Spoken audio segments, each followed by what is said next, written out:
Captain Sarah Chen stood at the edge of Nellie's Air Force Base, watching the desert sun bleed red across the Nevada horizon. At 34 years old, she had spent 12 years in the United States Air Force, and every single one of those years had been a battle, not just against enemy forces, but against the doubt that followed her like a shadow. The wind whipped her dark hair across her face as she checked her flight gear one more time. Tonight was supposed to be routine, a training exercise, nothing more. But Sarah had learned long ago that nothing in the military was ever truly routine, especially not for women like her. "Hey, Chen," a voice called out from across the tarmac. Sarah didn't need to turn around to know who it was. Captain Brad Morrison, all 6 feet 2 inches of cocky attitude and unearned confidence. "You sure you can handle this weather? Forecast says there's a storm rolling in. Maybe you should sit this one out." Sarah turned slowly, her dark eyes meeting his with steady calm. "I've flown in worse, Morrison." "Yeah, but have you flown in worse at night? In an A-10? He laughed, and a few of the other pilots standing nearby joined in. "No offense, but the Warthog isn't exactly a gentle bird. Takes a certain kind of strength to handle her." Sarah felt the familiar burn of anger in her chest, but she kept her face neutral. She had learned that lesson the hard way. Show emotion and they'd call her unstable. Stay calm and they'd call her cold. There was no winning, only surviving. "The A-10 and I understand each other just fine," she said quietly. Morrison smirked. "If you say so, just don't come crying when she kicks your ass." He walked away, his buddies following like loyal puppies. Sarah watched them go, her jaw tight.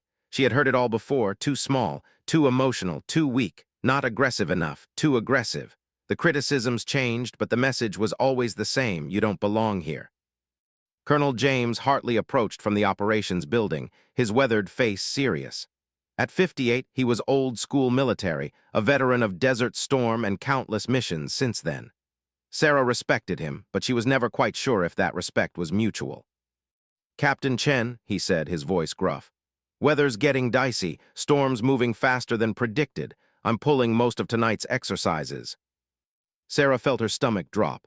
"Sir, I'm ready to fly. I've been preparing for this mission for weeks." "I know you have, but this storm is no joke. Wind shear, lightning, visibility near zero. I'm keeping you grounded." "Sir, with all due respect, Morrison and his team are still flying their exercise." Hartley's eyes narrowed slightly. "Morrison has more experience with severe weather conditions." "I have over 2,000 flight hours, sir, 300 of those in the A-10. I've flown combat missions in Afghanistan." "I'm aware of your record, Captain, but this is my call and I'm making it. You're grounded tonight." Sarah felt the words like a punch to the gut, but she snapped to attention. "Yes, sir."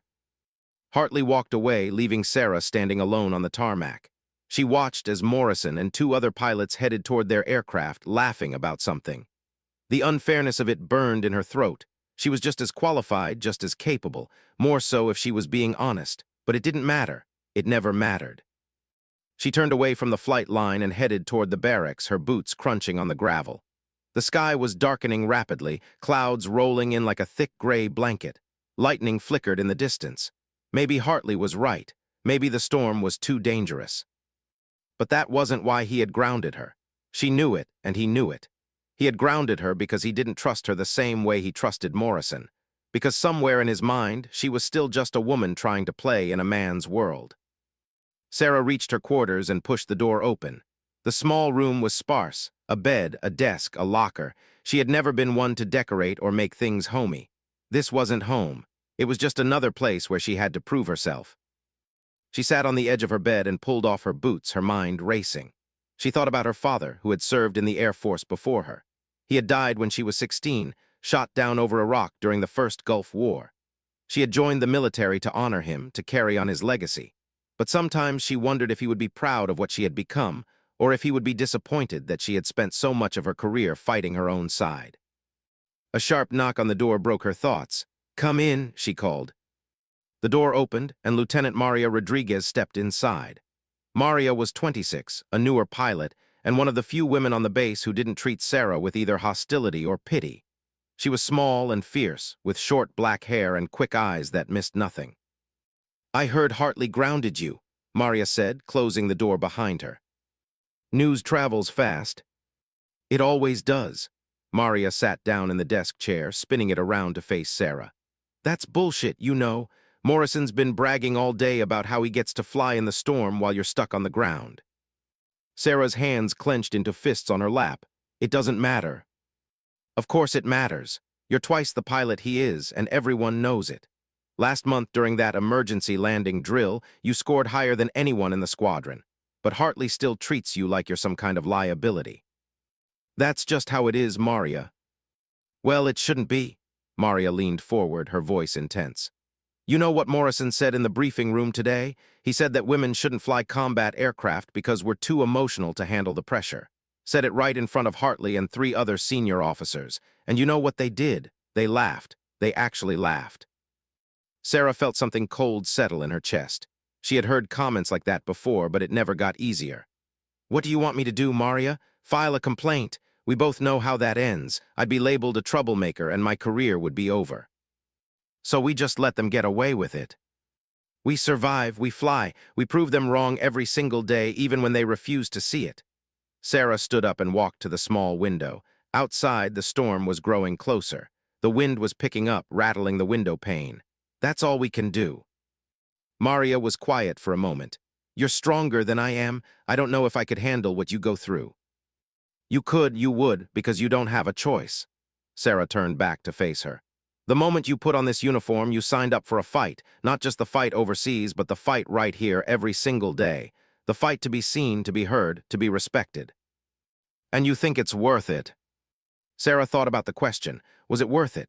The endless proving herself? The mockery? The doubt? She thought about the feeling of flying, of being thousands of feet in the air with nothing but skill and courage between her and the earth below. She thought about the lives she had saved, the missions she had flown, the difference she had made. Yeah, she said finally, it's worth it. Maria nodded slowly. I hope I'm as brave as you someday. You already are, you just don't know it yet. They sat in comfortable silence for a while, listening to the wind pick up outside. Then Maria stood.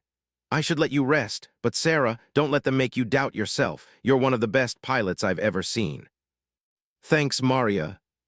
After Maria left, Sarah lay back on her bed and stared at the ceiling. The storm was getting closer. She could hear it now, the distant rumble of thunder. She thought about Morrison up there, flying through it, probably loving every second of the danger and the challenge. She thought about Hartley, sitting safely in the operations center, convinced he had made the right call. She closed her eyes and tried to sleep, but her mind wouldn't quiet. Something felt wrong. She couldn't explain it, couldn't put words to the feeling, but it was there, nagging at her like an itch she couldn't scratch. 3 hours later, the alarm woke her. Not her personal alarm, the base-wide emergency siren. Sarah was on her feet in seconds, grabbing her jacket and boots. She ran outside into chaos. The storm had hit with full force. Rain pounded down in sheets and the wind howled like a living thing. Personnel were running in all directions, shouting over the noise. Sarah grabbed a passing airman. What's happening? She yelled. Aircraft down, the airman shouted back. One of the A-10’s lost contact 20 minutes ago. Search and rescue is mobilizing. Sarah's blood ran cold. Which aircraft? Who was the pilot? Captain Morrison, ma'am. He went down somewhere in the desert.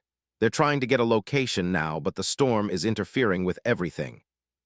Sarah released the airman and stood there in the rain, her heart pounding. Morrison was down. The pilot who had mocked her, who had questioned her ability, was somewhere out in that desert, possibly hurt, possibly dying.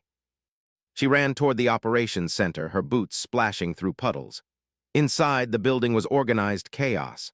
Officers shouted into radios, screens showed weather patterns and search grids, and in the center of it all stood Colonel Hartley, his face grim. Sir, Sarah approached him. Captain Morrison is down, what's the plan? Hartley looked at her, and for a moment she saw something in his eyes that might have been regret. We're working on it, Captain. The storm is making it nearly impossible to get a clear location. His emergency beacon is transmitting, but the signal is weak and intermittent. Let me go up, Sarah said immediately. I can fly in this, I can find him. Absolutely not. The storm is even worse now than when I grounded you earlier. I'm not sending anyone else up there. Sir, Morrison could be dying every minute we wait. I said no, Captain. That's an order. Sarah wanted to argue, wanted to scream at him that she could do this, that she was ready, that Morrison's life was worth the risk. but she bit her tongue and stepped back. "Yes, sir." She moved to the edge of the room, watching the screens and listening to the radio chatter. The search and rescue teams were having no luck. The storm was too severe, the visibility too poor. Morrison's last known position was in a remote area of the desert, miles from the nearest road. If they didn't find him soon, his chances of survival would drop to almost nothing. Sarah's mind raced. She thought about the A-10, the aircraft she knew better than any other. The Warthog was built tough, designed to take damage and keep flying. It was slower than most modern fighters, but that meant it could fly lower, could search areas that faster aircraft would miss. In a storm like this, speed was a disadvantage. What they needed was patience, precision, and a pilot who knew how to read the desert. A pilot like her. She looked around the operations center. Everyone was focused on the screens, on the radios, on the impossible task of coordinating a search in the middle of a monster storm. No one was watching her. Sarah made a decision. She slipped out of the operations center and into the storm. The rain hit her like a wall, soaking through her clothes in seconds. She ran toward the flight line, toward her aircraft. She knew this was wrong, knew she was disobeying a direct order, knew that if she did this, her career might be over. But Morrison was out there, and despite everything he had said, despite all the mockery and the doubt, he was a fellow pilot. He was one of them, and she couldn't just stand by and let him die. Sarah reached her A-10, the familiar shape barely visible through the rain and darkness. She climbed into the cockpit, her hands moving on autopilot through the pre-flight checks. The aircraft felt solid beneath her, reliable. The Warthog had earned its reputation. It was ugly, ungainly, and slow, but it was also incredibly tough and loyal to its pilots. "Come on, girl," Sarah whispered, patting the console. "Let's go save a life." The engines roared to life, and Sarah felt the familiar vibration through her seat. She contacted the tower, her voice steady despite the adrenaline coursing through her veins. "Tower, this is Hawkeye 03, requesting immediate takeoff clearance." There was a moment of stunned silence, then the tower operator's confused voice. "Hawkeye 03, you are not cleared for takeoff. Please explain your status." "Tower, I'm going after Morrison. He's running out of time." "Negative, Hawkeye 03. You do not have authorization. Return to..." Sarah switched off the radio and pushed the throttle forward. The A-10 began to move, picking up speed. She knew that within seconds the entire base would be in an uproar. Hartley would be furious. She would likely face court-martial for this. But none of that mattered right now. The aircraft lifted off into the storm, and Sarah felt the wind immediately try to knock her sideways. She compensated, her hands steady on the controls. The visibility was almost zero, the rain hammering against the canopy like bullets. Lightning split the sky, illuminating massive clouds that towered above her like mountains. She climbed higher, breaking through the worst of the turbulence, and turned toward Morrison's last known position. The GPS showed the general area, but the signal from his emergency beacon was weak. She would have to search grid by grid, flying low enough to have a chance of spotting him, but high enough to avoid crashing into the desert floor. "Come on, Morrison," she muttered. "Where are you?" The storm raged around her, but Sarah stayed focused. This was what she had trained for. This was why she had fought so hard to be here. Not for glory or recognition, but for moments like this, when someone's life hung in the balance and she was the only one who could help. She flew deeper into the storm, the A-10 bucking and shaking but holding steady. The desert below was invisible, swallowed by darkness and rain. Sarah switched on every light and sensor she had, scanning for any sign of wreckage, any hint of Morrison's aircraft. An hour passed, then two. Fuel was becoming a concern, but Sarah pushed that thought aside. She would find him. She had to. And then through a brief break in the clouds, she saw it. A glint of metal, a reflection that didn't belong in the empty desert. Sarah dove lower, her heart pounding. There, partially buried in a sand dune, was Morrison's A-10. The aircraft was badly damaged, the cockpit cracked but intact. Sarah circled the wreckage, looking for any sign of life. And then she saw him. Morrison had managed to crawl out of the cockpit and was lying in the sand, waving weakly at her aircraft. Relief flooded through her. He was alive. But now came the hard part. She couldn't land in this terrain, not in this storm, and search and rescue couldn't reach him until the weather cleared. Sarah keyed her radio, hoping the storm wouldn't completely block the signal. "Base, this is Hawkeye 03. I've located Morrison. Transmitting coordinates now. He's alive but injured. unable to land, requesting immediate search and rescue as soon as weather permits. The radio crackled with static, but she caught fragments of a response. They had received her transmission. Help was on the way. Sarah circled Morrison's position, keeping him in sight. She couldn't leave him, not until she knew help had arrived. She would stay here, burning fuel she didn't have, because that's what pilots did for each other. Below, Morrison had stopped waving. He was just lying there now, probably too weak to move. But Sarah knew he could see her, knew he understood that he wasn't alone. The storm continued to rage, but Sarah held her position. Her fuel gauge was dropping into the danger zone, but she didn't move. The A-10's engines never wavered, the aircraft holding steady despite the wind and rain. "Hang on, Morrison," she whispered. "Just hang on." And as lightning split the sky and thunder rolled across the desert, Captain Sarah Chen kept her vigil, alone in the storm, watching over a fellow pilot who had never believed in her. Sarah's fuel gauge continued its steady descent toward empty as she circled Morrison's position. 20 minutes of fuel left, maybe 30 if she pushed it and prayed. The storm showed no signs of letting up, and through the rain-streaked canopy, she could barely make out Morrison's figure on the ground below. The radio crackled to life. Through the static, she heard Colonel Hartley's voice, sharp with anger. "Captain Chen, what the hell do you think you're doing?" Sarah took a breath before responding. "Sir, I've located Captain Morrison. He's alive but injured. I'm maintaining position until search and rescue arrives." "You disobeyed a direct order. You stole an aircraft." "No, sir, I borrowed an aircraft to save a pilot's life." "This is not a joke, Captain. You're facing serious charges, court-martial charges." "Yes, sir, I understand." Sarah glanced at her fuel gauge again. 15 minutes now. "Sir, search and rescue needs to know that Morrison is approximately 300 yards southwest of his last known coordinates. The terrain is rough, but there's a relatively flat area about 100 yards north of his position where they could land a helicopter." There was a long pause filled with static. Then Hartley's voice came back, somewhat calmer. "Copy that. Search and rescue is standing by. They'll move as soon as there's a break in the weather. Captain, you need to return to base immediately. You're almost out of fuel." "Not yet, sir." "That's an order, Captain." "Sir, Morrison can't see the search and rescue helicopters coming in this weather, but he can hear my engines. As long as I'm circling, he knows he hasn't been forgotten. He knows help is coming." Another long pause. When Hartley spoke again, his voice was different, softer. "Captain Chen, you've done good work tonight. You found him. Now let us bring you both home safely." Sarah looked down at Morrison. In the brief flashes of lightning, she could see him lying there, so small against the vast emptiness of the desert.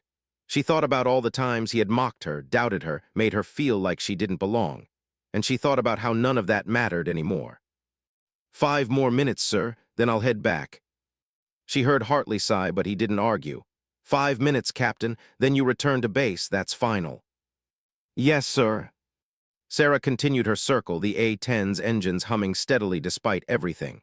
She loved this aircraft. It wasn't sleek or fast or glamorous. It was rough and loud and stubborn. But it was reliable. It did its job without complaint, without glory, without needing recognition. Just like her. The minutes ticked by. Sarah's fuel gauge dropped into the red zone. She was cutting it dangerously close now. Any reasonable pilot would have turned back already, but Sarah had never been concerned with what was reasonable. She was concerned with what was right. "Hawkeye 03, this is Search and Rescue 1. We're launching now. Weather is still bad, but we've got a window. ETA to Morrison's position is 15 minutes. Relief washed over Sarah. "Copy that, Search and Rescue 1. I'm transmitting Morrison's exact coordinates now. Be advised, subject is conscious but not mobile. Approach from the north for best landing terrain."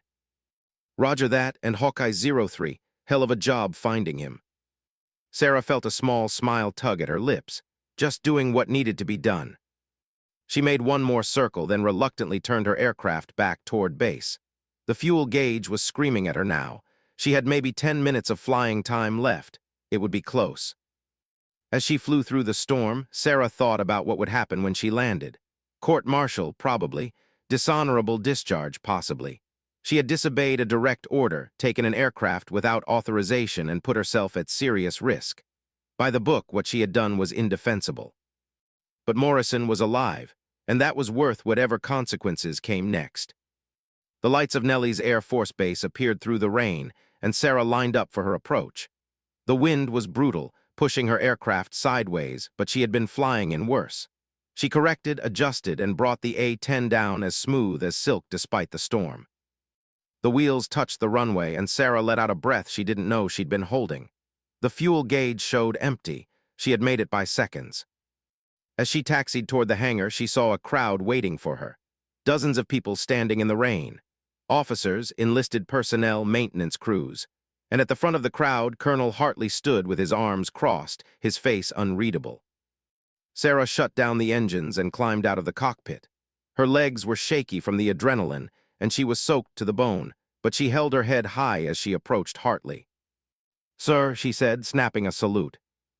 Hartley stared at her for a long moment. The crowd was silent, waiting. Then slowly Hartley returned the salute. "Captain Chen," he said formally, "you are hereby placed under arrest for disobeying direct orders and unauthorized use of military aircraft. You will surrender your flight status and report to my office at 800 hours tomorrow for formal disciplinary proceedings." Sarah's heart sank, but she kept her face neutral. "Yes, sir." Hartley stepped closer, lowering his voice so only she could hear.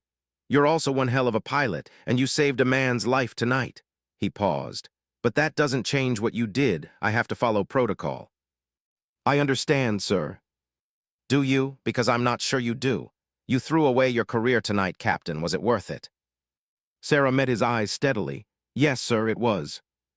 Hartley studied her face, then nodded slowly. "Dismissed, Captain. Get some rest. Tomorrow is going to be a long day." Sarah saluted again and walked past him, past the crowd of silent onlookers. Some of them were staring at her with respect, some with confusion, and some with barely concealed hostility.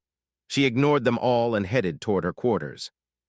Lieutenant Maria Rodriguez was waiting outside Sarah's door, her face anxious. "Sarah, oh my God, I heard what you did. Are you okay?"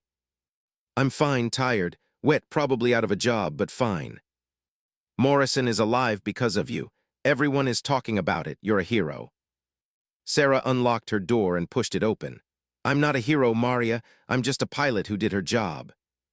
"You did more than your job. You saved his life." "Maybe, or maybe I just got lucky." Sarah walked into her room and started peeling off her wet flight suit. "Either way, it doesn't change what happens next. Hartley has to court-martial me. I broke too many rules." Maria followed her inside and closed the door. "But surely they'll take into account what you accomplished. Morrison would be dead if not for you. The storm was too severe for anyone else to fly. You were the only one who—" "The only one who disobeyed orders," Sarah interrupted gently. "The only one who took an aircraft without authorization. The only one who endangered herself and a multi-million-dollar piece of military equipment." She sat down on her bed and ran her hands through her wet hair. "The rules exist for a reason, Maria. If they let me get away with this, what kind of message does that send? That it's okay to ignore orders whenever you think you know better." "But you did know better, and you were right. This time, but what about next time? What if another pilot decides to go rogue and gets themselves killed because they thought they knew better than their commanding officer?" Sarah shook her head. "No, Hartley has to do this, and I have to accept the consequences." Maria sat down beside her. "You're being too hard on yourself." "Or maybe I'm being realistic." Sarah stood and walked to her locker, pulling out dry clothes. "Look, I don't regret what I did. Morrison is alive, and that matters more than my career. But I can't pretend there won't be consequences." "What will you do if they discharge you?" Sarah paused, the question hitting harder than she expected. What would she do? Flying was all she knew, all she had ever wanted. The Air Force had been her life for 12 years. Without it, who was she? "I don't know," she admitted quietly. "I guess I'll figure it out when the time comes." Maria left a few minutes later, and Sarah was finally alone. She took a long, hot shower, letting the water wash away the chill from the storm and the stress from the night.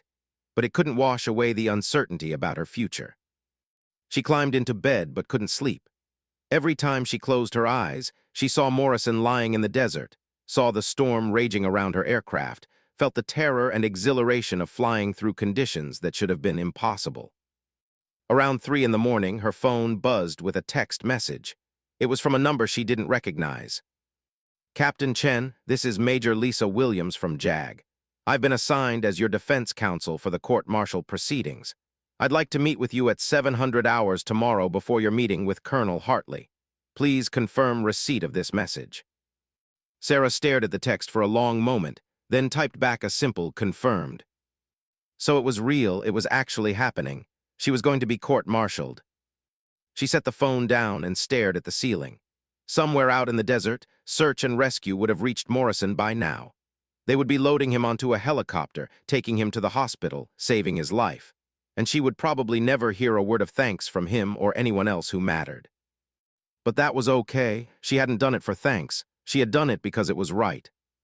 Sarah finally drifted off to sleep just before dawn, and when her alarm went off at 6, she felt like she'd barely closed her eyes. But she got up, got dressed in her uniform, and prepared to face whatever came next. Major Lisa Williams turned out to be a sharp-eyed woman in her early 40s with salt and pepper hair and the no-nonsense demeanor of someone who had seen it all. They met in a small conference room, and Williams got straight to the point. "Captain Chen, I'm going to be honest with you. Your case is difficult. You violated direct orders, took an aircraft without authorization, and endangered yourself in severe weather conditions. The fact that you succeeded in your mission doesn't erase those violations." Sarah nodded. "I understand. However, there are mitigating factors. You saved a pilot's life, you displayed exceptional skill and courage, and there's already been significant public interest in your case." Williams pulled out a tablet and showed Sarah a news article. "The story leaked somehow. Local news picked it up this morning. Female pilot defies orders to save fallen comrade. It's spreading fast." Sarah's stomach churned. "I didn't want publicity." "Too late for that. The good news is that public opinion is strongly in your favor. The bad news is that the Air Force doesn't make decisions based on public opinion. They make decisions based on regulations and military law." Williams set the tablet aside. "We need to build a defense that acknowledges what you did wrong while emphasizing why it was necessary. We need to show that you weren't being reckless or arrogant, but rather that you made a calculated decision based on your training and expertise." "I'm not sure that's going to work. I knew it was wrong when I did it." "You knew it violated regulations. That's different from knowing it was wrong. Sometimes the right thing to do isn't the legal thing to do." Williams leaned forward. "Captain, I need to know, are you willing to fight this, or are you ready to accept whatever punishment they hand down?" Sarah thought about the question. Was she willing to fight? Part of her wanted to just accept the consequences and move on. She had saved Morrison's life, and that was enough. But another part of her, the part that had been fighting her whole career just to be treated fairly, that part wanted to stand up and say that what she did was justified. "I'll fight," she said finally. "Not because I think I deserve special treatment, but because I think what I did was right. And I think the Air Force needs to acknowledge that sometimes rules need to be bent to save lives." Williams smiled slightly. "Good, because you're going to need that attitude in the coming days. This won't be easy." At 800 hours, Sarah reported to Colonel Hartley's office. He was waiting for her, along with 2 other officers she didn't recognize. The atmosphere was formal and cold. Hartley gestured to a chair. "Sit down, Captain." Sarah sat, her back straight, her hands folded in her lap. "Captain Sarah Chen," Hartley began, reading from a document in front of him. "You are hereby charged with Article 92 of the Uniform Code of Military Justice, failure to obey order or regulation. Specifically, you disobeyed a direct order from your commanding officer and took unauthorized use of military aircraft. How do you plead?" Sarah took a breath. "Guilty, sir. I did disobey the order and I did take the aircraft without authorization." One of the other officers, a stern-looking lieutenant colonel, spoke up. "Captain, do you understand the severity of these charges? You could face prison time, dishonorable discharge, and loss of all military benefits." "Yes, sir, I understand." Hartley leaned back in his chair. "Captain Chen, you're an excellent pilot. I've reviewed your record and it's nearly spotless. You've served with distinction and you've earned the respect of many of your fellow officers. So I have to ask, why? Why would you throw all of that away?" Sarah met his eyes. "Because Captain Morrison was dying, sir. Because the storm made it impossible for anyone else to reach him in time. And because I knew I could fly in those conditions and find him." "You knew you could, or you hoped you could?" "I knew, sir. I've trained for situations like that. I've flown in worse conditions during combat missions overseas. I calculated the risk and determined it was acceptable. You calculated the risk, the lieutenant colonel said skeptically. You determined it was acceptable. Captain, you're not a commanding officer. You don't get to make those kinds of decisions. You're right, sir, I don't. But in that moment I had to choose between following orders and saving a life. I chose the life. And what if you had crashed? Hartley asked. What if we had lost both you and Morrison? What if your aircraft had malfunctioned and you had been unable to return to base? You would have cost the Air Force 2 pilots and 2 aircraft instead of just 1. That's possible, sir, but it didn't happen. I found Morrison, I transmitted his coordinates, and I returned safely. This time, the lieutenant colonel said. But military discipline exists for a reason, Captain. It exists because we can't have pilots, or any service members, deciding on their own which orders to follow and which to ignore. If we allow this kind of behavior, we lose all cohesion and structure. Sarah understood his point. She really did, but she also couldn't bring herself to regret what she had done. The meeting lasted another hour, with questions and statements and formal procedures. By the end, Sarah was exhausted. Hartley informed her that the court-martial would be scheduled within 2 weeks, and that until then she was suspended from all flight duties.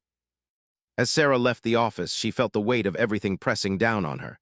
Suspended, awaiting court-martial, her career hanging by a thread. But Morrison was alive, and somehow that made it all bearable. Part 3, The Trial of Honor. The 2 weeks leading up to the court-martial were the longest of Sarah's life. She spent her days in limbo, neither fully part of the squadron nor completely separated from it. Other pilots avoided her in the hallways, unsure how to treat someone who had broken the rules but saved a life. Captain Morrison had been released from the hospital after 3 days. He had suffered a concussion, 2 cracked ribs, and a broken arm, but he would make a full recovery. Sarah heard this through the grapevine. Morrison himself hadn't contacted her, hadn't thanked her, hadn't even acknowledged what she had done. That stung more than she wanted to admit. Lieutenant Maria Rodriguez remained loyal, checking on Sarah every day and keeping her updated on the gossip around base. According to Maria, opinion was split. Some pilots thought Sarah was a hero who had done what any good wingman would do. Others thought she was a dangerous loose cannon who couldn't be trusted to follow orders. Colonel Hartley's in a tough spot, Maria explained one afternoon as they sat in the nearly empty mess hall. He personally thinks what you did was brave, but he can't say that publicly. Too many senior officers are watching this case. What about Morrison? Sarah asked. What's he saying? Maria hesitated. He's been pretty quiet about the whole thing. That's a non-answer. Okay, fine. The truth is, Morrison hasn't said anything positive about you. He's telling people that you disobeyed orders and got lucky, and that luck isn't the same as skill. Sarah felt a flash of anger but pushed it down. Of course he is. I'm sorry, Sarah. I thought maybe he'd be grateful, you know. But I guess some people can't stand the idea that they needed saving, especially from someone they don't respect. It doesn't matter. I didn't do it for his gratitude. I know, but it still sucks. The day of the court-martial arrived cold and clear. Sarah dressed in her formal uniform, making sure every detail was perfect. Major Williams met her outside the building where the proceedings would take place. Ready? Williams asked. As ready as I'll ever be. Remember what we discussed. Answer questions directly and honestly. Don't get defensive. Don't apologize for saving Morrison's life, but do acknowledge that you violated regulations. We're walking a fine line here. The courtroom was smaller than Sarah had expected, but it was packed with observers. She recognized several senior officers, fellow pilots, and even some media representatives who had somehow gained access. At the front sat the 3 judges, all colonels, all stone-faced and serious. The lead judge, Colonel Patricia Brennan, called the court to order. Captain Sarah Chen, you stand accused of violating Article 92 of the Uniform Code of Military Justice. How do you plead? Sarah stood, guilty, ma'am. A murmur ran through the courtroom. Williams had advised her to plead guilty. There was no point denying what she had done. The strategy was to argue for leniency based on the circumstances. The prosecution went first, and their case was straightforward. They presented Colonel Hartley's testimony about giving Sarah a direct order to remain grounded. They presented the flight records showing that Sarah had taken the aircraft without authorization. They presented weather reports demonstrating how dangerous the conditions had been. Captain Chen's actions, while well-intentioned, represent a serious breach of military discipline, the prosecutor argued.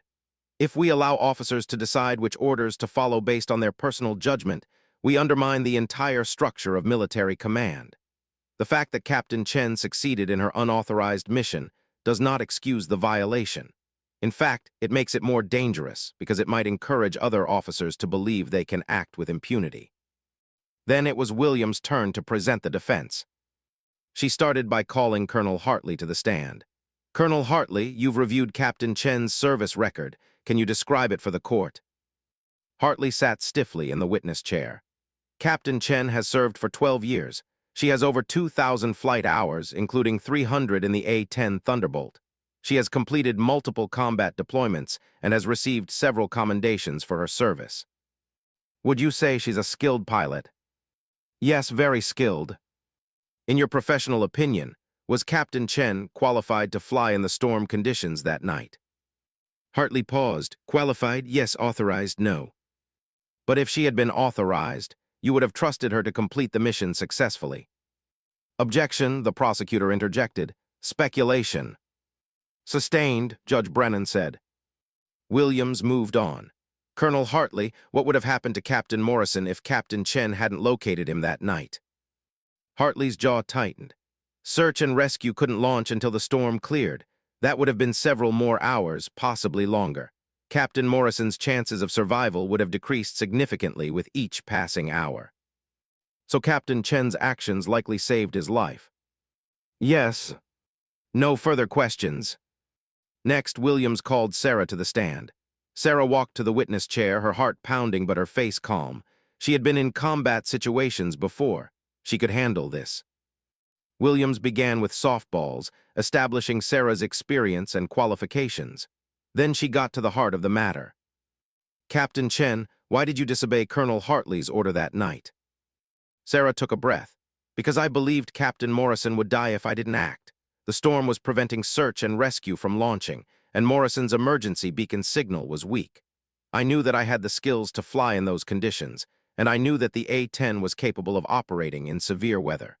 I made a calculation that the risk to myself was outweighed by the certainty that Morrison would die without immediate help."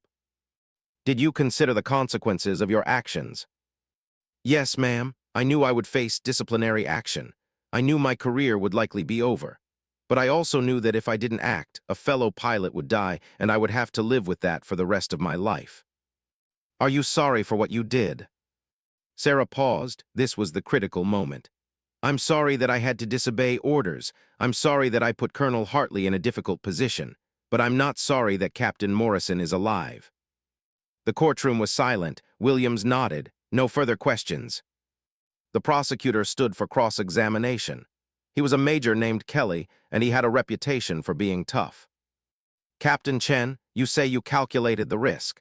But isn't it true that you had been grounded earlier that evening, specifically because Colonel Hartley determined the conditions were too dangerous?" "Yes, sir." "So you decided that your judgment was better than your commanding officers?" "I decided that I was willing to accept the risk." "That's not an answer, Captain. The question is, did you believe you knew better than Colonel Hartley?"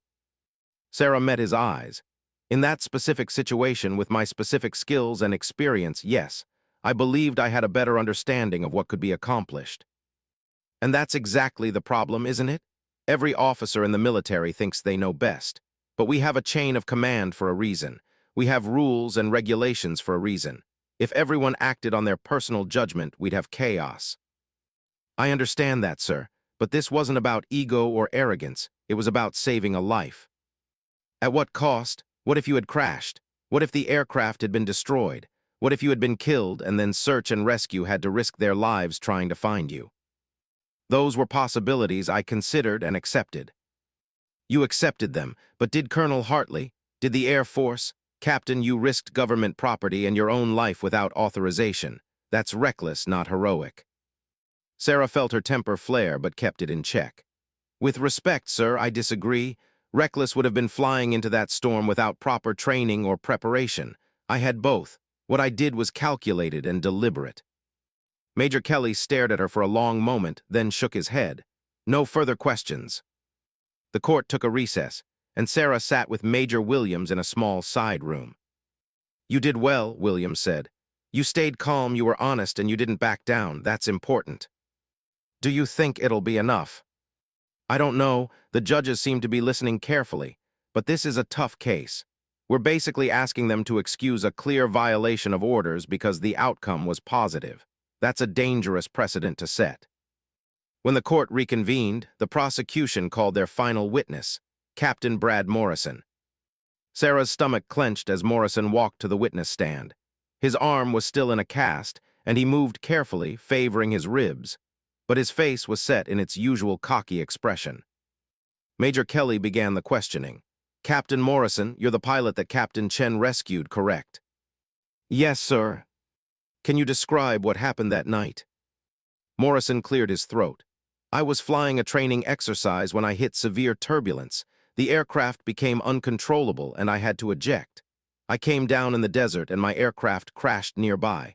I activated my emergency beacon and waited for rescue." "Did you know that Captain Chen had launched an unauthorized search for you?" "Not at the time, no. I could hear an aircraft circling overhead, but I assumed it was an authorized search and rescue mission." "When did you learn that Captain Chen had disobeyed orders to come find you?" "A few days later, after I was released from the hospital." "And how did you feel about that?" Morrison hesitated, and Sarah leaned forward slightly, waiting for his answer. "I was surprised," Morrison said finally, "and grateful that someone found me. But I was also concerned that Captain Chen had put herself at unnecessary risk and violated military discipline to do so." Sarah felt like she'd been punched in the gut. After everything she had done, he was concerned. He was criticizing her. Major Kelly nodded. "So while you appreciate being rescued, you don't believe Captain Chen's actions were appropriate?" "I think," Morrison paused again, and something flickered across his face. "I think military discipline exists for a reason, and while I'm alive because Captain Chen found me, I'm not sure that justifies breaking the rules." The courtroom erupted in whispers. Judge Brennan banged her gavel for order. Major Williams stood for cross-examination. "Captain Morrison, you stated that you're alive because Captain Chen found you. Is that correct?" "Yes." "And if she hadn't found you that night, what do you think would have happened?" Morrison shifted uncomfortably. "I don't know. Search and rescue would have come as soon as they could." "But the storm lasted for several more hours after Captain Chen found you, didn't it? And you were injured and exposed to the elements." "Yes." "In your professional opinion as a pilot, what are the chances you would have survived those additional hours without medical attention?" I don't know." "Captain Morrison, I'm going to read you a statement from the medical report filed by the doctor who treated you. Patient presented with moderate to severe hypothermia, internal bleeding from cracked ribs, and signs of shock. Prognosis: if treatment had been delayed by more than 2 additional hours, patient would likely have suffered organ failure and death. Does that help inform your opinion?" Morrison's face paled. "I wasn't aware of that." "Well, you're aware now. Captain Chen saved your life, not just found you, saved you from dying, and yet you sit here and criticize her actions." "I'm not trying to." "You said you were grateful, but your testimony suggests otherwise. It suggests that you're more concerned with rules and regulations than with the fact that you're alive right now because someone broke those rules to save you." "That's not fair," Morrison said, his voice rising. "I am grateful, but gratitude doesn't change the fact that what Captain Chen did was against regulations." "No, it doesn't," Williams agreed. "But it does provide context, and context matters. No further questions." Morrison left the witness stand looking shaken, and Sarah felt a mix of emotions. Part of her was angry that he couldn't just say thank you and mean it, but another part of her understood. Morrison had spent his entire career believing that he was better than her, that she didn't belong. Having to admit that she had saved his life was probably eating him alive. The court took another recess while the judges deliberated. Sarah sat in the hallway with Major Williams, neither of them speaking much. There was nothing left to say. The case had been made. Now it was up to the judges. After an hour, they were called back in. Sarah stood at attention as Judge Brennan read the verdict. "This court has carefully considered the evidence and testimony presented. Captain Sarah Chen, you have pleaded guilty to violating Article 92, and we accept that plea. However, we have also considered the exceptional circumstances surrounding your actions. Sarah held her breath. Military discipline is essential to the functioning of our armed forces. Officers must follow orders, even when those orders are difficult or when they disagree with them. Captain Chen, you violated that principle, and that violation cannot be overlooked. Sarah's heart sank. Here it came, dishonorable discharge, end of career. However, Judge Brennan continued, we also recognize that you acted not out of insubordination or disrespect, but out of a genuine desire to save a fellow pilot's life. You risked your career and your life to do what you believed was right. That demonstrates the kind of courage and selflessness that the Air Force values. Sarah's eyes widened. Therefore, this court sentences you to a reprimand and suspension of flight status for 90 days. You will undergo additional training in command structure and protocol. At the end of 90 days, your flight status will be reviewed and potentially reinstated. This court is adjourned. The gavel banged and Sarah stood there in shock. Not discharged, not imprisoned, just suspended for 90 days. Major Williams grabbed her arm. We won, she whispered. Sarah, we won. Sarah couldn't speak. She just nodded, feeling tears prick at her eyes for the first time in years. As people filed out of the courtroom, Sarah stood there, trying to process what had just happened. She had gambled everything and somehow come out the other side with her career intact. Colonel Hartley approached her. Captain Chen. Sarah snapped to attention. Sir. That was a light sentence. Do you understand how lucky you are? Yes, sir. Good, because I meant what I said earlier. You're an excellent pilot. But you need to remember that you're part of a team. We succeed or fail together. Lone wolves don't last long in the military. I understand, sir. Hartley studied her face, then nodded. I'll see you back on the flight line in 90 days, Captain. Don't make me regret giving you a second chance. No, sir, I won't. As Hartley walked away, Sarah finally allowed herself to smile. 90 days. She could handle 90 days, and then she'd be back in the air, back where she belonged. She walked out of the building into the afternoon sun, and Maria was waiting for her with a huge grin on her face. You did it, Maria grabbed her in a hug.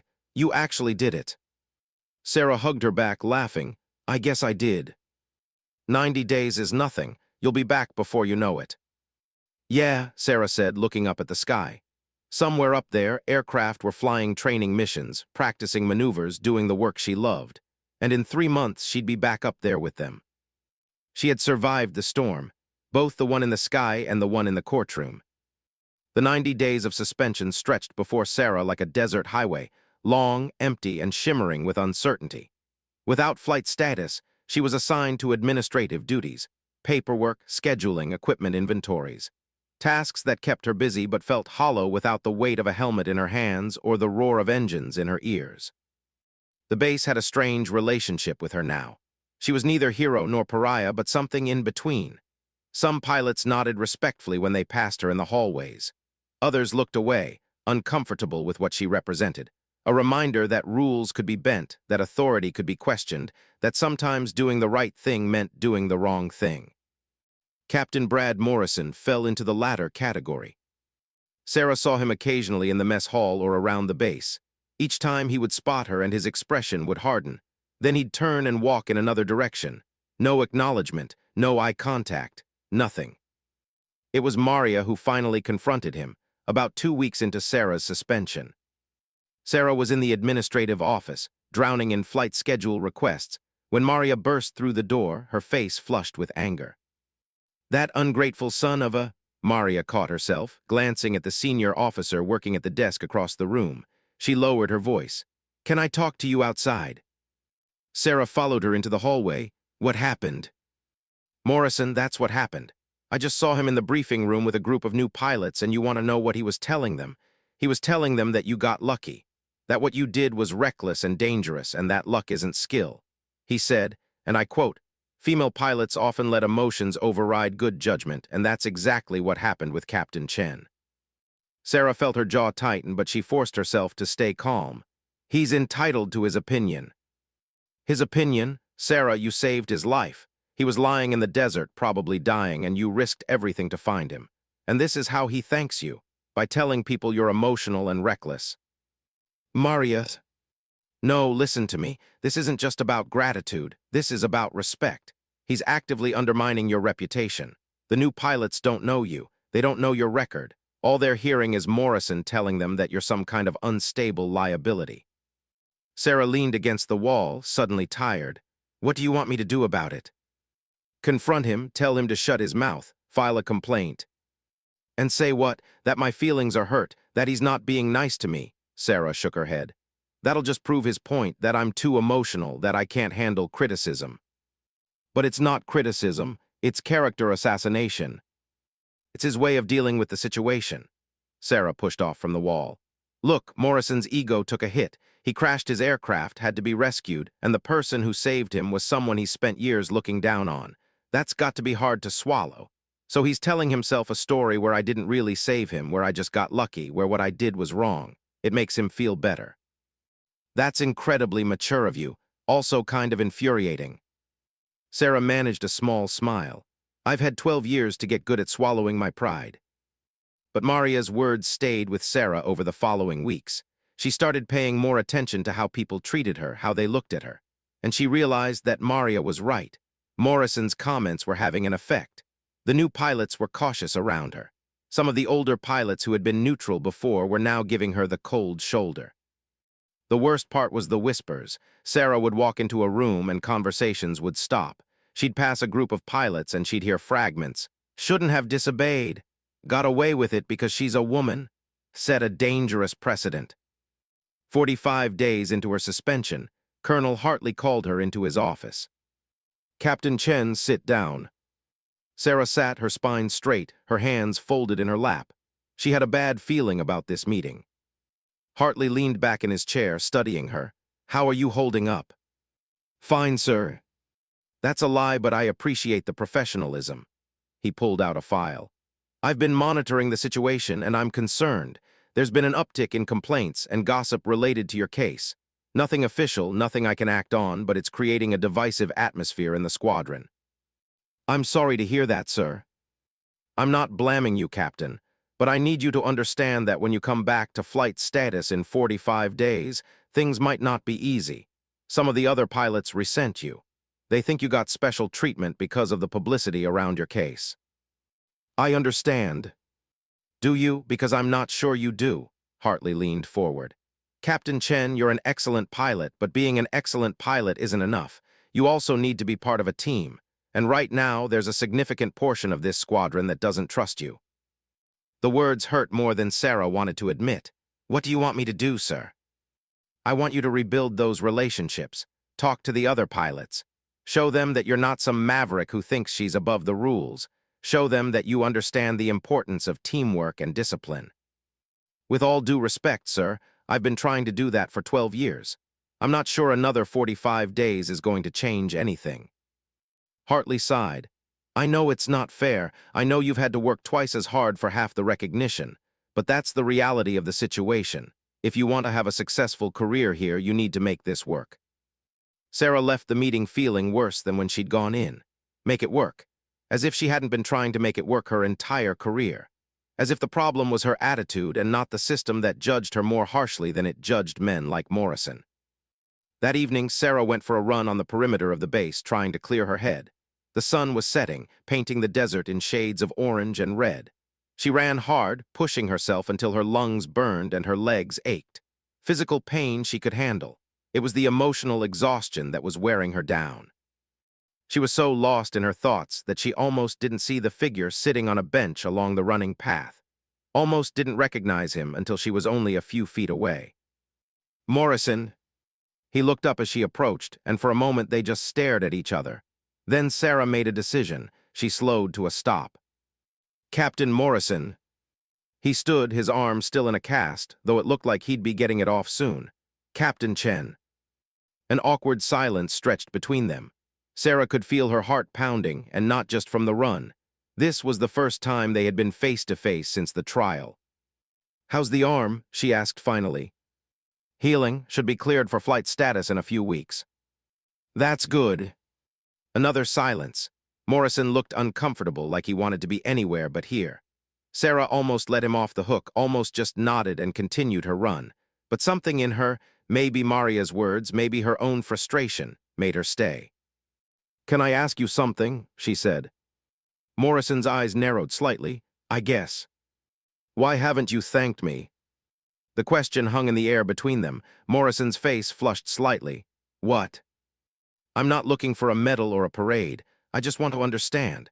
I pulled you out of that desert. I risked my career and I probably saved your life. And you haven't said a single word to me. In fact, from what I hear, you've been telling people that what I did was reckless and that I just got lucky."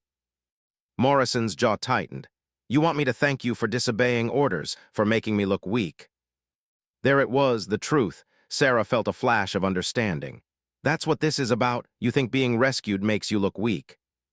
"I don't think it, I know it." Morrison's voice was bitter. "Do you have any idea what it's like? Being a pilot, being good at what you do, and then having to be saved. And not just by anyone, but by someone who—" He trailed off. "By someone who's a woman," Sarah finished for him. "By someone you've spent years saying isn't good enough to be here." Morrison looked away. "You don't understand." "Then explain it to me. Make me understand why you'd rather I had left you to die than admit that I'm a capable pilot." "I don't want you to have left me to die." Morrison's voice rose, then he caught himself and lowered it. "But I also don't want to be the guy who had to be rescued by a woman," Sarah said again, her voice hard. "Just say it, Morrison. You'd rather have died than owe your life to a woman." "That's not what I said." "It's what you meant." They stared at each other, the tension crackling between them like electricity. Then Morrison shook his head. "You know what? Maybe you're right. Maybe I am that much of an asshole. Maybe my ego is so fragile that I can't handle being saved by someone I didn't respect. Is that what you want to hear?" "I want to hear the truth." Morrison was quiet for a long moment. When he spoke again, his voice was quieter, more honest. "The truth is, I'm embarrassed. I crashed my aircraft. I had to eject. I was lying in the desert, scared out of my mind, thinking I was going to die. And then you showed up. You, who I've mocked and doubted and treated like garbage, and you saved me anyway. So say thank you." "It's not that simple." "Yes, it is. It's exactly that simple." Morrison met her eyes, and Sarah saw something in them she'd never seen before: vulnerability. Real, genuine vulnerability. "If I thank you, if I admit that you saved me, then I have to admit that I was wrong. About you. About women in combat roles, about everything I've believed my entire career, and I don't know if I can do that."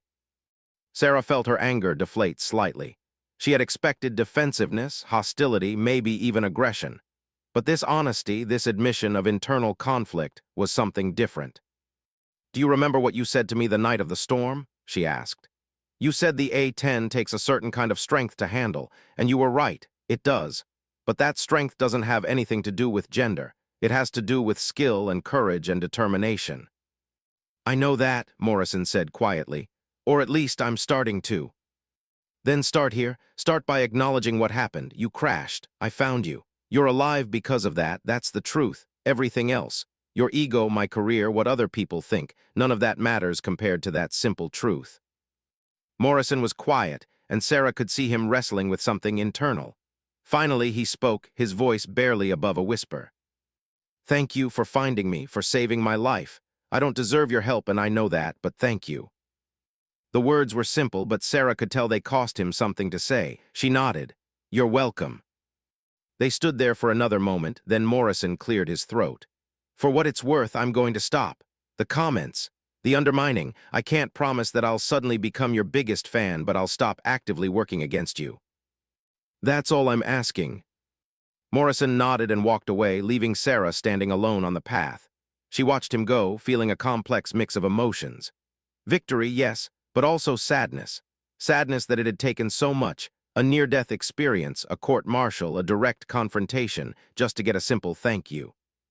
But it was a start. Maybe not forgiveness, not friendship, but at least acknowledgement.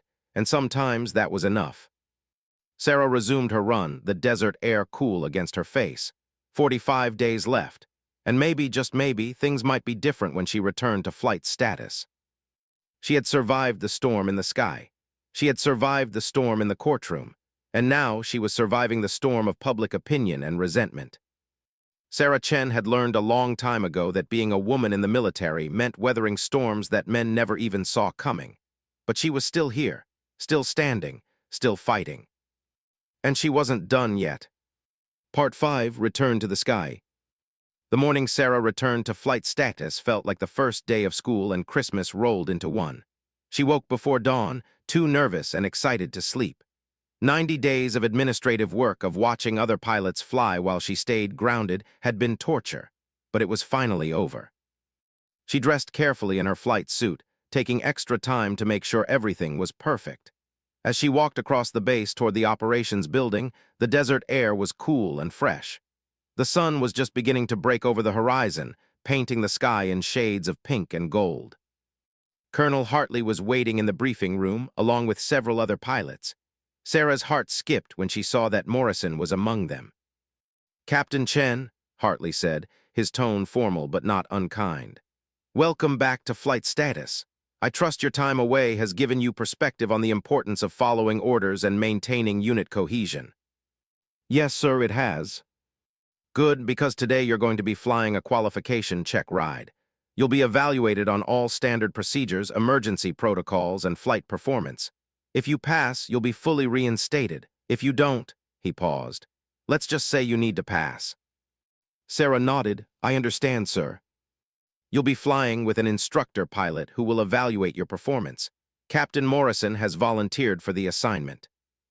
Sarah's eyes widened slightly, and she glanced at Morrison. His face was neutral, professional. After their conversation weeks ago, he had been true to his word, no more undermining comments, no more hostility. But they hadn't exactly become friends either, and now he would be the one evaluating whether she got her wings back. "Is that a problem, Captain Chen?" Hartley asked. "No, sir, no problem." "Good, your wheel's up in 30 minutes, dismissed." Sarah and Morrison walked toward the flight line together, neither speaking at first. Finally, Morrison broke the silence. "I know this is awkward." "That's one word for it." "I requested this assignment," Morrison said. "I wanted to be the one evaluating you." Sarah looked at him. "Why?" "Because I owe you an honest evaluation. Not one biased by resentment or gratitude, just honest. You're either qualified to fly or you're not, and I'm going to judge you by the same standards I judge any other pilot." "That's all I've ever wanted," Sarah said quietly. They reached the A-10, and Sarah felt a surge of emotion. It had been 90 days since she'd flown, but the aircraft looked exactly the same. Solid, reliable, ugly as sin but beautiful to anyone who understood what it could do. She performed her pre-flight check with Morrison watching, nodding every step. He didn't comment, just observed with a critical eye. Sarah forced herself to stay calm and methodical, going through each item on the checklist even though she could have done it in her sleep. Finally, they climbed into the cockpit, Sarah in the pilot's seat, Morrison in the instructor's position behind her. The engines roared to life, and Sarah felt the familiar vibration through her body. This was what she had missed, this feeling of power and possibility. "Tower, this is Hawkeye 03 requesting takeoff clearance," she said into the radio. "Hawkeye 03, you are cleared for takeoff. Wind 040 at 10 knots. Sarah pushed the throttle forward, and the A-10 began to move. The acceleration pressed her back into her seat, and then they were airborne, the ground falling away beneath them. She felt a rush of pure joy. Flying. She was flying again. "Level off at 5,000 feet, Morrison instructed through the intercom. "Then we'll run through basic maneuvers." For the next hour, Morrison put Sarah through her paces, turns, climbs, descents, stalls, emergency procedures. He was thorough and demanding, never giving her an inch, but Sarah didn't mind. She had trained for this. She knew her stuff. "Engine fire starboard side," Morrison announced suddenly. "What are your actions?" Sarah's hands moved automatically, going through the emergency checklist. Throttle to idle, fuel cutoff switch, fire suppressant activated, preparing for single-engine landing. "Good, engine failure port side, both engines out, what now?" "Looking for suitable emergency landing site. Declaring Mayday. Attempting restart procedure while maintaining best glide speed. Aircraft is unresponsive. You need to eject." Sarah went through the mental checklist for ejection, calling out each step. Morrison remained silent, letting her work. After an hour of simulated emergencies, Morrison's voice came through the intercom again. Okay, that's enough of the by-the-book stuff. Let's see what you can really do. Take us into that canyon at 200 feet. Sarah glanced at the terrain below. There was a deep canyon cutting through the desert, narrow and winding. Flying through it at low altitude would require precision and nerve. Are you sure, Captain? That's not part of the standard evaluation. I'm sure. Show me what you've got. Sarah took a breath, then pushed the stick forward. The A-10 dove toward the canyon, picking up speed. She leveled out at 200 feet, threading the aircraft between the rocky walls. The canyon twisted and turned, and Sarah matched every curve, never wavering, never hesitating. Behind her, Morrison was silent. Sarah focused on flying, on reading the terrain, on being one with the aircraft. This was what she loved. Not the routine stuff, but this, the challenge, the danger, the absolute requirement of skill and focus. The canyon opened up into a wide valley, and Sarah pulled up, climbing back to a safe altitude. Her heart was pounding, adrenaline singing through her veins. Nice flying, Morrison said simply. They spent another hour in the air, running through more drills and scenarios. By the time they landed, Sarah was exhausted but elated. She had flown well. She knew it, and she was pretty sure Morrison knew it too. After they shut down the engines and climbed out of the cockpit, Morrison turned to her. I'm going to recommend full reinstatement of your flight status. You flew a clean evaluation, no mistakes. If anything, you're sharper now than before your suspension. Relief flooded through Sarah. Thank you. Don't thank me, you earned it. Morrison hesitated, then added, You were right, about what you said during our conversation. Being rescued doesn't make me weak, but it took me a while to figure that out. And now I'm working on it, trying to be less of an asshole, as my therapist puts it. He smiled slightly. It's a work in progress. Sarah smiled back. Aren't we all? That afternoon, Colonel Hartley officially reinstated Sarah to full flight status. There was no ceremony, no celebration, just a brief meeting in his office where he signed the paperwork and told her she was back on the roster. Don't make me regret this, Captain. I won't, sir. Over the following weeks, Sarah settled back into the rhythm of squadron life. She flew training missions, participated in exercises, and slowly began to rebuild her relationships with the other pilots. It wasn't easy. Some of them still resented her, still thought she had gotten special treatment. But others were coming around, especially after seeing her fly. Lieutenant Maria Rodriguez was ecstatic to have Sarah back in the air. It's about time, she said one evening as they sat in the mess hall. The squadron has been a mess without you. Half the pilots didn't know what they were doing. I'm sure that's an exaggeration. Only slight, but seriously, it's good to have you back. Things feel more normal. Normal, Sarah let the word settle over her. For the first time in months, things did feel almost normal. Not perfect, they never would be, but manageable. She was flying again. She was doing the job she loved. And while she still faced challenges and doubts from some quarters, she also had allies and supporters. 3 months after her reinstatement, Sarah was in the operations center when Colonel Hartley approached her. Captain Chen, I have a new assignment for you. Sarah looked up from the flight schedule she'd been reviewing. Sir, we're sending a training delegation to Bagram Airfield in Afghanistan. 6 pilots, including you. You'll be training Afghan Air Force pilots in A-10 operations. 3-month deployment starting next week. Sarah felt a surge of excitement. Combat deployment, real missions, not just training exercises. I'd be honored, sir. Good, because I specifically requested you for this assignment. The Afghan pilots need to see excellence, and you're one of the best A-10 pilots we have. He paused.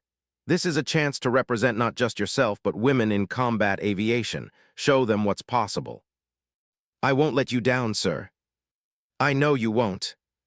A week later, Sarah was on a transport plane heading to Afghanistan, along with 5 other pilots, including, to her surprise, Captain Morrison.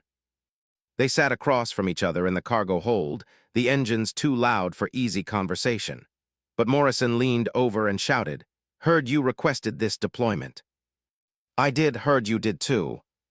Yeah, figured it was time to get back in the action. Plus, I thought it might be good to, I don't know, start fresh. Maybe working together overseas will be easier than trying to fix things at home. Sarah considered that. Maybe, or maybe we'll just annoy each other in a different location. Morrison laughed. That's also possible, but I'm willing to try if you are. I'm willing. The flight took hours, with a refueling stop in Germany. Sarah tried to sleep but couldn't. Her mind was racing with thoughts about the deployment, about what they'd be facing, about the opportunity to actually fly combat missions again. When they finally landed at Bagram, it was late afternoon local time. The heat hit Sarah like a wall as she stepped off the plane. Afghanistan. She had been here before years ago, but it never got easier. The heat, the dust, the constant awareness that you were in a combat zone. The base was a sprawling collection of buildings and tents, surrounded by high walls and guard towers. Security was tight. They had to pass through multiple checkpoints just to get to their barracks. The Afghan Air Force pilots they'd be training were waiting for them in a briefing room the next morning. 10 men, ranging in age from early 20s to late 30s, all looking skeptical as the American pilots filed in. And then Sarah walked in, and the skepticism turned to open shock. One of the Afghan pilots, a captain named Ahmadi, spoke up immediately. "Excuse me, but there has been a mistake. We requested combat-experienced pilots, not women." Sarah felt the familiar burn of anger but kept her voice level. "I am a combat-experienced pilot. I have over 2,000 flight hours, including 300 in the A-10 and multiple combat deployments." "But you are a woman," Ahmadi said, as if that explained everything. "Women do not fly combat aircraft. In the United States Air Force, they do. And I'm here to train you whether you like it or not." Morrison stepped forward, and Sarah was surprised when he spoke up in her defense. "Captain Chen is one of the finest A-10 pilots in our Air Force. You'd be lucky to learn from her. I suggest you show her the respect she's earned." The Afghan pilots looked at each other, clearly uncomfortable. But they didn't argue further. The training began, and Sarah threw herself into it with everything she had. The first few days were rough. The Afghan pilots were openly dismissive of her, directing all their questions to the male American pilots even when Sarah was the one teaching. They questioned her every instruction, challenged every piece of advice, and made it clear that they didn't believe a woman had anything valuable to teach them about flying. Sarah gritted her teeth and kept going. She had dealt with worse. She could handle this. On the fourth day, they finally got to actual flight training. Sarah took Captain Ahmadi up for his first A-10 orientation flight. He sat in the back seat, his body language radiating skepticism. "I have flown many aircraft," he told her as they taxied toward the runway. "Russian aircraft, American aircraft. I do not need a woman to teach me how to fly." "Then this should be easy for you," Sarah said calmly. "Let's see what you've got." She took off and climbed to altitude, then turned control over to Ahmadi. "Show me a basic combat turn." Ahmadi took the controls and attempted the maneuver. It was sloppy, too wide, too slow, burning too much altitude. Sarah watched but didn't comment. "Now show me a weapons delivery run," she instructed. Ahmadi lined up on the practice target and dove. But his angle was wrong, his speed was wrong, and he pulled up too early. The simulated weapons would have missed by a mile. "I can explain," he started. "Don't explain, listen." Sarah took back control. "The A-10 isn't like other aircraft you've flown. It's slower, heavier, and built for a specific purpose. You can't fly it like a Russian fighter or a fast attack jet. You have to understand what it is and what it can do." She demonstrated the same maneuvers Ahmadi had attempted, but correctly. The combat turn was tight and efficient. The weapon's run was precise and deadly. She explained each step as she went, breaking down the physics and the technique. "Now you try again," she said, giving him back control. This time, Ahmadi's maneuvers were better. Not perfect, but better. And she could tell from his voice that his attitude had shifted slightly. When they landed, Ahmadi was quiet as they walked back to the briefing room. Then he stopped and turned to face her. "You are a good pilot," he said grudgingly.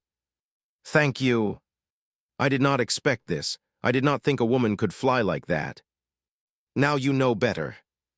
Ahmadi nodded slowly. "Yes, now I know better." It was a small victory, but Sarah would take it. One pilot at a time, one flight at a time, she was proving what she had spent her entire career trying to prove. That skill had nothing to do with gender. The weeks passed, and the training intensified. Sarah flew multiple missions every day, sometimes with the Afghan pilots and sometimes on real combat missions providing close air support for troops on the ground. She was in her element, doing what she did best. And slowly, grudgingly, the Afghan pilots began to respect her. They still had their cultural biases, their ingrained beliefs about women's roles, but they couldn't argue with results. Sarah was the best pilot in the group, and they knew it. Even Morrison seemed to be changing. He and Sarah flew several missions together, and she could sense a new respect in how he treated her. He listened to her advice. He backed her up when the Afghan pilots questioned her. He had become, if not quite a friend, at least a true colleague. One night, about 2 months into the deployment, Sarah and Morrison were sitting outside their barracks looking up at the stars. The Afghan sky was incredibly clear, unpolluted by city lights, and the stars seemed close enough to touch. "Can I ask you something?" Morrison said. "Sure." "Why do you do it? Why do you keep fighting so hard to stay in a career where people constantly doubt you and question you? Wouldn't it be easier to just do something else?" Sarah thought about the question. "It would be easier, but easier isn't better. I became a pilot because I love flying. I love the challenge, the skill required, the feeling of being up there." She gestured at the sky. "And I'm good at it. Why should I give that up just because some people are uncomfortable with the idea of a woman in the cockpit?" "You shouldn't, you're right. I just wonder if it's worth it sometimes. All the crap you have to deal with." "It's worth it to me. Because every time I fly, every time I prove myself, I'm making it a little bit easier for the next woman who wants to do this job. Maybe she won't have to fight as hard as I did. Maybe she'll be judged just on her skills, not her gender. That's worth fighting for." Morrison was quiet for a moment. "You know, when you saved me from that desert, I was angry, humiliated. I couldn't stand the fact that I owed you my life. But now," he trailed off. Now I'm just grateful. And I'm sorry it took me so long to say that. I'm sorry for a lot of things." Sarah nodded, apology accepted. They sat in comfortable silence for a while longer, watching the stars. Sarah felt a sense of peace she hadn't felt in a long time.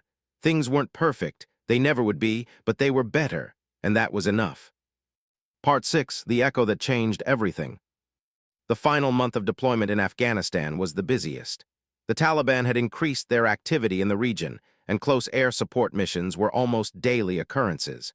Sarah flew until she was exhausted, then got up and flew some more. This was what she had trained for, providing cover for troops on the ground, keeping them safe, making a real difference. One afternoon, Sarah and Morrison were briefed on a mission that made her stomach clench. A convoy of American soldiers had been ambushed in a remote valley, multiple casualties, heavy enemy fire. They needed air support immediately. "Hawkeye 03 and 05, you're up," the operations officer said, pointing to Sarah and Morrison. "Get there fast. Those soldiers are in serious trouble." They ran to their aircraft and were wheels up within 5 minutes. Sarah pushed the A-10 as fast as it would go, knowing that every second counted. Morrison flew on her wing, keeping tight formation. "Hawkeye 03, this is Groundhog 26, a strained voice came over the radio. "We're pinned down in a valley, taking fire from multiple positions. We have wounded who need immediate evac, but we can't get the helicopters in until you clear the area." "Copy that, Groundhog 26, Sarah responded. "We're 3 minutes out. Can you mark your position?" "Marking with orange smoke now." Sarah spotted the smoke as they approached the valley. Below, she could see the convoy, 3 Humvees, one of them burning, soldiers taking cover behind the vehicles. And in the hills surrounding them, muzzle flashes from enemy positions. 05, do you see the targets?" Sarah asked Morrison. "I see them, multiple positions on the north and west ridgelines. This is going to be tricky, they're close to our guys." "We'll make it work. I'll take the north ridgeline, you take the west." Sarah dove toward her targets, the A-10's gun already armed. At 2,000 feet, she opened fire. The cannon roared, 30mm rounds tearing into the enemy position. She pulled up and circled back, watching the impact. The enemy fire from that position had stopped. "Good effect on target," Morrison called out. "I'm going in on the west side." For the next 20 minutes, Sarah and Morrison worked in tandem, systematically eliminating the enemy positions. It was dangerous work, flying low and slow, making themselves targets to protect the soldiers on the ground. But the A-10 was built for this. Built to take damage and keep flying. Built to support the troops when they needed it most. "Hawkeye 03, this is Groundhog 26. The fire has stopped. Area is clear. You just saved our lives. Thank you." Our pleasure, Groundhog. Stay safe down there. As they flew back to base, Sarah felt the familiar rush of accomplishment. This was why she did it. This was why all the struggles and battles and frustrations were worth it. Because at the end of the day, she had saved lives. "Nice shooting," Morrison said over the radio. "You too, we make a good team." "Yeah, we do." A week before they were scheduled to return to the States, Colonel Hartley called Sarah into his office. The temporary office at Bagram was small and dusty, but Hartley had made it functional. "Captain Chen, sit down." Sarah sat, wondering what this was about. Hartley's face was serious, which could mean anything. "I have some news," he said. "News that I wanted to tell you in person before it becomes official. You're being promoted to major. The paperwork came through this morning. Congratulations." Sarah felt her eyes widen. "Sir, I don't know what to say." "Say thank you and accept the promotion. You've earned it. Your performance here in Afghanistan has been exemplary. Your training of the Afghan pilots exceeded expectations. And frankly, the Air Force needs more officers like you in leadership positions." "Thank you, sir. I'm honored." "There's more. With the promotion comes a new assignment. You're being transferred to the weapons school at Nelly's. You'll be an instructor pilot, training the next generation of A-10 pilots." Sarah's mind raced. Weapons school, that was one of the most prestigious assignments in the Air Force. The best of the best went there. "Sir, I don't know if I'm qualified." "You are. I wouldn't have recommended you if you weren't. This is a big opportunity, Major. Don't waste it." "I won't, sir." When Sarah left Hartley's office, she felt like she was walking on air. Major, instructor pilot. After everything she had been through, the court-martial, the suspension, the constant battles to prove herself, she was finally getting the recognition she deserved. She found Morrison in the mess hall and told him the news. His reaction surprised her. "That's fantastic," he said, genuinely pleased. "You'll be great at weapons school. Those students are lucky to have you." "Thanks, that means a lot." "I mean it. I know I've been a jerk for most of the time I've known you, but watching you fly these past few months working with you, you're the real deal, Chen. You're the kind of pilot I wish I could be." Sarah felt unexpected emotion tighten her throat. "You're a good pilot too, Morrison." "Maybe, but you're a great one, and more than that, you're a great person. You saved my life and I treated you like garbage. I'll probably spend the rest of my career trying to make up for that." "You don't have to." "Yeah, I do, but I'm glad we got this time in Afghanistan. Gave us a chance to start over, you know." Sarah nodded. "Yeah, I know." The day before they were scheduled to fly home, the Afghan pilots they had been training through a small ceremony. It was informal, just some tea and food in the briefing room, but it meant something. Captain Ahmadi stood up to speak. "When you Americans first arrived, I must confess I did not want to learn from a woman. In my country and my culture, this is not done. But Captain Chen, Major Chen, she showed me that skill has no gender. She is a better pilot than most men I have flown with. She has my respect and she has my gratitude."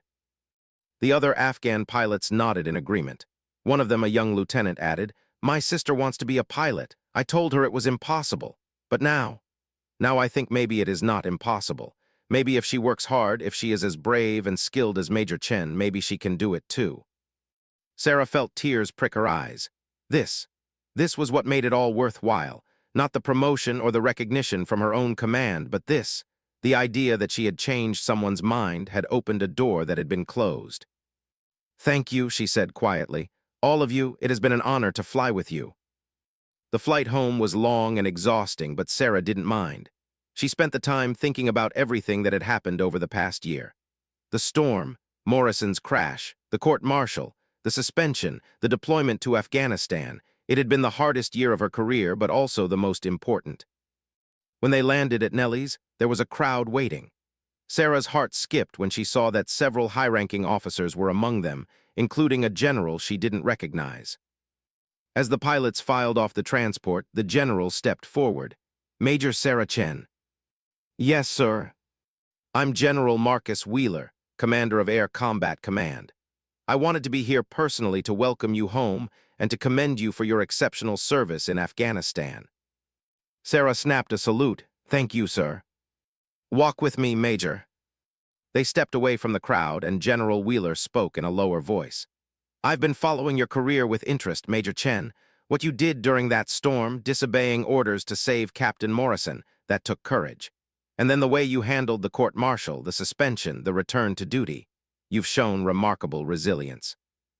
Thank you, sir. I was just doing my job. No, you were doing more than your job. You were setting an example. General Wheeler stopped and turned to face her directly. The Air Force is changing, Major. We're trying to become more inclusive, more diverse, more fair. But change is slow, and we need leaders who can help accelerate it. Leaders like you. I'm not sure I understand, sir. I'm offering you a choice. You can take the instructor position at Weapons School, which is an excellent assignment and one you've earned. Or you can join my staff at headquarters. Work on policy initiatives related to women in combat, recruitment, retention, cultural change. Help us build a better Air Force from the inside. Sarah was stunned. Sir, I'm a pilot. I love flying. I'm not sure I'm suited for a desk job. It wouldn't be entirely a desk job. You'd still fly, still maintain your qualifications. But you'd also be in a position to make real, systemic change.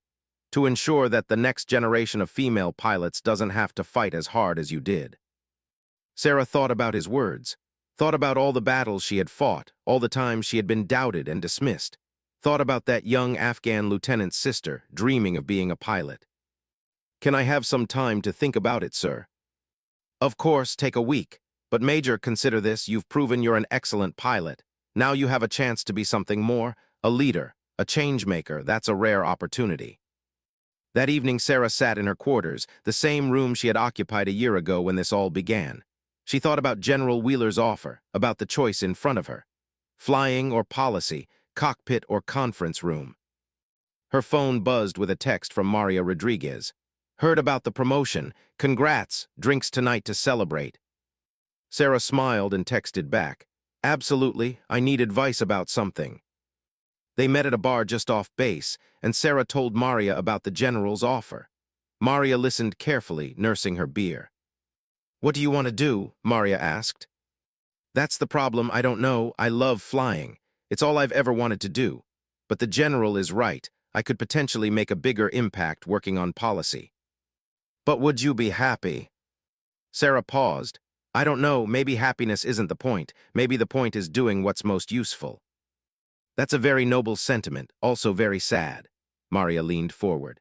Sarah, you've spent your whole career sacrificing your pride when people mocked you, sacrificing your comfort when you had to work twice as hard. You almost sacrificed your whole career to save Morrison. At some point, you have to ask yourself, what do I want? Not what's most useful or most noble or what will help others. What do you actually want? The question hung in the air. What did Sarah want? She thought about the feeling of flying through that storm, the adrenaline and the fear and the pure focus required. She thought about circling Morrison's position, refusing to leave him alone. She thought about the missions in Afghanistan, the satisfaction of protecting troops on the ground. And she knew her answer. I want to fly, she said quietly. I want to be in the cockpit doing what I'm best at. That's where I make the most difference, not in meetings and policy discussions, but up there. Maria smiled. Then that's your answer. Take the weapons school assignment, teach the next generation of pilots, show them what's possible. But what about systemic change? What about making things better for future female pilots? You'll still be doing that. Every time you stand in front of a class, every time you demonstrate what you can do, you're making change. You're showing young pilots, male and female, that women belong in the cockpit. That's not policy change, that's cultural change, and it's just as important. Sarah felt something settle inside her. Maria was right. She didn't need to leave flying to make a difference. She was making a difference every time she flew. A week later, Sarah met with General Wheeler and declined his offer. He wasn't happy, but he respected her decision. I understand, Major. The Air Force needs good pilots as much as it needs policy makers. I hope you'll reconsider someday, but for now, go teach. Make those weapons school students earn their wings. I will, sir. Thank you for the opportunity. Sarah reported to the weapons school the following month. It was strange at first, being an instructor instead of a student. But she quickly found her rhythm. She was tough but fair, demanding but encouraging. She didn't tolerate laziness or excuses, but she also didn't tolerate discrimination or bias. One of her first students was a young female pilot named Captain Jessica Torres. Torres was skilled but uncertain, constantly second-guessing herself. Sarah recognized the pattern immediately. She had been the same way early in her career. After one particularly rough training flight, Sarah pulled Tors aside. "What's going on, Captain? Your stick skills are excellent, but your confidence is shot. Why?" Tors hesitated. "My squadron back home. The guys don't take me seriously. They call me sweetheart and act like I only got here because of quotas. I started believing maybe they were right." Sarah felt a familiar anger, but she kept her voice calm. "Are they right?" "No, I scored at the top of my class. I've earned everything I've gotten." "Then act like it. Stop letting other people's doubts become your doubts. You're here because you're good. Prove it to yourself every time you fly." Tors looked at her with something like awe. "Is that how you do it? How you handle all the crap?" "That's exactly how I do it. I stopped waiting for permission to be great. I just went out and was great, and eventually people had to acknowledge it." Sarah paused. "It won't be easy. Some people will never give you credit no matter what you do, but the ones who matter will, and more importantly, you'll know what you're capable of. That knowledge is more valuable than anyone else's approval." Tors nodded slowly. "Thank you, Major. I needed to hear that." Over the following months, Sarah watched Tors transform from a hesitant pilot to a confident one. It was deeply satisfying, seeing someone else benefit from the lessons Sarah had learned the hard way. 6 months into her assignment at weapons school, Sarah received an unexpected visitor. Captain, now Major, Brad Morrison showed up at her office one afternoon. "Morrison, what brings you here?" "I'm transferring to weapons school. Instructor position. We're going to be colleagues." Sarah felt a mix of surprise and pleasure. "That's great. Congratulations." "Thanks. I requested this assignment specifically. Figured I could learn a lot from watching how you teach." "You're doing it again." "Doing what?" "Being surprisingly decent. It's throwing me off." Morrison laughed. "I'm trying to be a better person. It's harder than I expected, but I'm getting there." They fell into an easy working relationship. Morrison was a good instructor, and he had clearly learned from his experiences. He was particularly good with students who struggled with overconfidence, having learned that lesson himself the hard way. One day they were watching students run through a training exercise when Morrison said, "You know, I never told you the whole story about that night, when I crashed in the storm." "You don't have to." "No, I want to, I need to." Morrison took a breath. "When I was lying there in the desert thinking I was going to die, I had this moment of clarity. I realized that all the things I had spent my career worrying about, being the best, being respected, proving my superiority, none of it mattered. I was alone in the dark, and I was terrified, and all I wanted was to live, to see my family again, to get another chance." He paused, watching the aircraft in the sky. "And then I heard your engines. The A-10's engines are distinctive, you know, that specific sound. And I knew someone had come for me. I didn't care who it was. I was just grateful. It wasn't until later when they told me it was you that all my ego and pride came back. But in that moment in the desert, I was just grateful to not be alone." Sarah felt her throat tighten. "Thanks for telling me. I should have told you sooner, should have said a lot of things sooner, but better late than never, right?" "Right." They stood in comfortable silence, watching the students fly. Sarah thought about how much had changed in the past 2 years, how much she had changed, how much Morrison had changed. That evening, Sarah received a phone call from Colonel Hartley. "Major Chen, I have some news. The Air Force is creating a new award, the Distinguished Aviator Medal, specifically for pilots who demonstrate exceptional skill and courage in the execution of their duties. You're going to be the first recipient." Sarah was speechless. "Sir, I don't know what to say." "The ceremony will be at the Pentagon next month. Your family, friends, and colleagues are invited.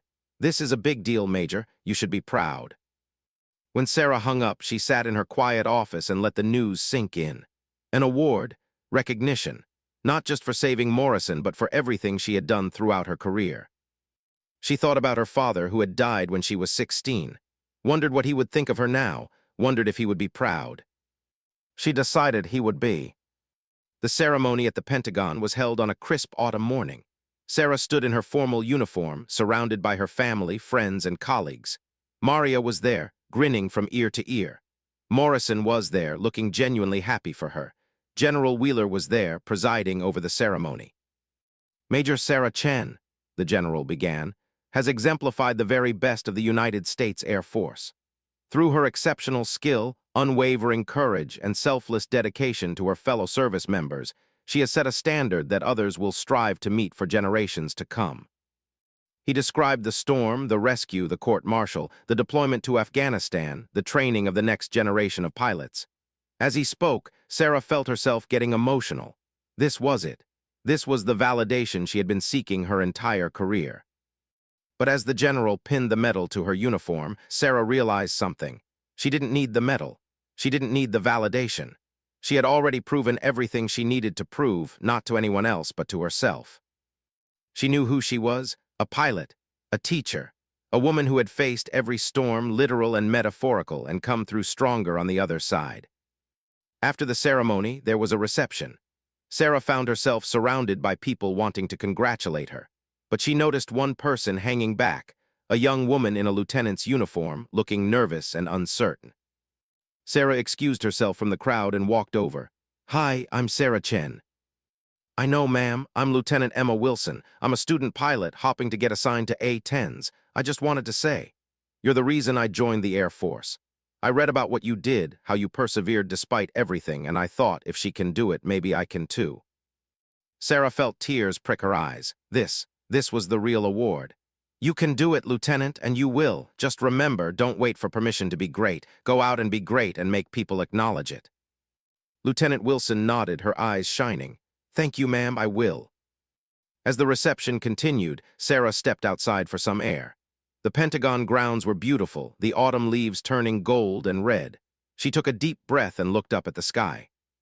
Somewhere up there, pilots were flying, training, patrolling, protecting, doing the work that needed to be done. And tomorrow, Sarah would be back in the sky with them, doing what she loved most. She had survived the storm, all the storms, and she was still flying. Morrison joined her outside, holding 2 glasses of champagne. He handed one to her. "To surviving storms," he said. Sarah clinked her glass against his. "To surviving storms." They stood there, 2 pilots who had been enemies and were now friends, watching the sky and thinking about all the flights still to come. "You know," Morrison said, "that night in the desert when I heard your engines, there was a moment when I thought I was hallucinating. The sound seemed impossible, like a voice in the wilderness calling me back from the edge." The A-10 has a distinctive voice. It does, and I'll never forget it. The storm had swallowed me whole, but then that voice broke the silence. Your voice, your engines, you brought me home. Sarah looked at him and smiled. "That's what we do, Morrison. We bring each other home, no matter what storms we have to fly through to do it." And as the sun set over the Pentagon, casting long shadows across the grounds, Major Sarah Chen felt at peace. She had fought for her place in the sky. She had earned her wings 100 times over, and now she would spend the rest of her career helping others earn theirs.